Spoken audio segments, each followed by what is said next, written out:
తేజేశ్వర్ మా తమ్ముడు, నేను వాళ్ళ అన్నను. మా తమ్ముడికి మ్యారేజ్ అని మా ఇంటికి వాళ్ళే వచ్చారు.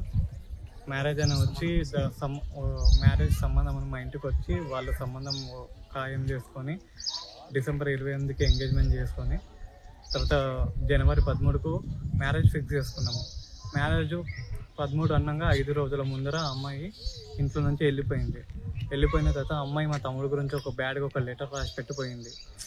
తర్వాత అమ్మాయి మళ్ళీ మా తమ్ముడిని మళ్ళీ మాకు తెలియకుండా, మా ఫ్యామిలీ వాళ్ళకి తెలియకుండా మళ్ళీ మా తమ్మునితో మా టచ్లోకి రావడం, తర్వాత టచ్లోకి వచ్చి మాకెవరికి తెలియకుండా నేను కట్నం డబ్బులు కోసం మా అమ్మ నన్ను టార్చర్ చేస్తుంది, అందుకే నేను ఇంట్లో నుంచి వెళ్ళిపోయినా అని చెప్పి మా తమ్మునికి దగ్గరై అప్పటికే మేము వాళ్ళ ఫ్యామిలీ పెద్ద మనుషుల్ని, మా పెద్ద మనుషుల్ని అందరినీ కూర్చోబెట్టి మేము ఒక అగ్రిమెంట్ కూడా రాసుకున్నాం అనమాట. పెళ్ళి పెటాకులు అయ్యింది. తేజ అనే వ్యక్తి ఏ అమ్మాయినైనా చేసుకోవచ్చు, ఈ అమ్మాయి ఏ అబ్బాయినైనా చేసుకోవచ్చు అని చెప్పి మేము అగ్రిమెంట్ కూడా రాసుకోవడం జరిగింది.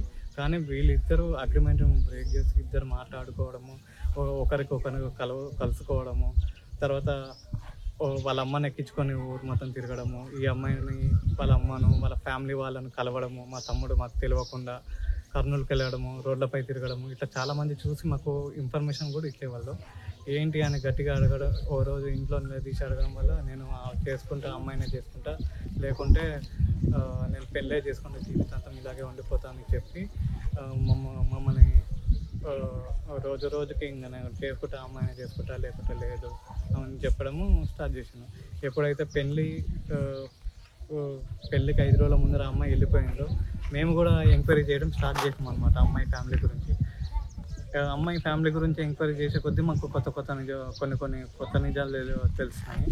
అమ్మాయికి ఇట్లా ఎఫ్ఐఆర్లు ఉన్నాయని వాళ్ళతో వెళ్ళిపోయిందని మాకు తెలిసినాయి. అదే విషయం మా తమ్మునికి కన్వే చేస్తే మా తమ్ముడు వినలేదు.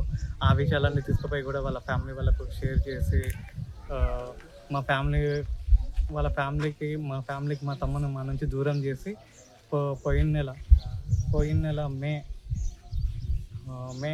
18న బీచ్పల్లిలో మ్యారేజ్ చేసుకున్నారు ఇద్దరు.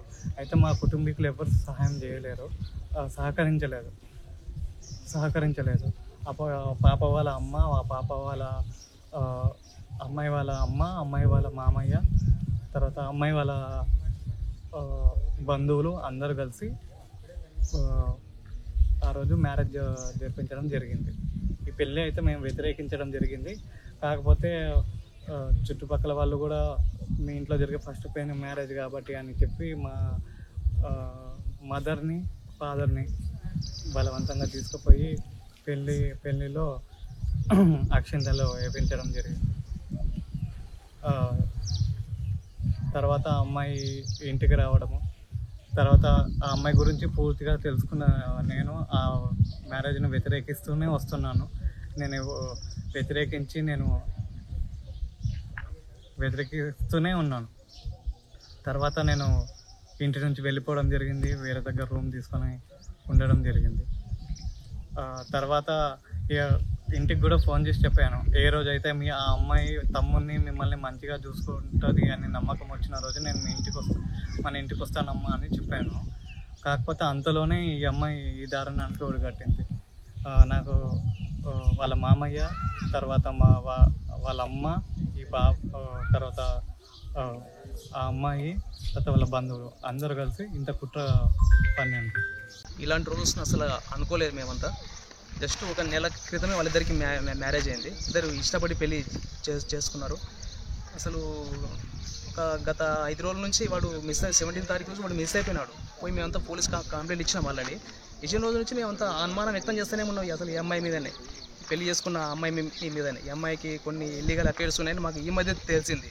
దానివల్లనే వాడిని ట్రాప్ చేసి పెళ్లి చేసుకొని దూరంగా తీసుకెళ్ళి చంపేయించిండ్రని మాకు నిన్న రాత్రి డెడ్ బాడీ మాకు 5 గంటలకి మా అన్న ఫోన్ చేసి చెప్పింది, ఇట్లా డెడ్ బాడీ దొరికింది, తేజలాగానే కనిపిస్తున్నాడు అని మాకు చెప్తే మేము చాలా అసలు ఏంది ఇలా జరిగింది, వాని జీవితం ఇలా ముగిస్తా అసలు అనుకోలేదు మేమంతా. కానీ అసలు మీకు ఈ పెళ్ళిళ్ళు ఒకవేళ అమ్మాయిలకు పెళ్ళిళ్ళు ఇష్టం లేకపోతే పెళ్ళిళ్ళు చేసుకోకండి. అనవసరం ఒకరి జీవితాన్ని ఇట్లా ముగించాల్సిన అవసరం లేదు కదా.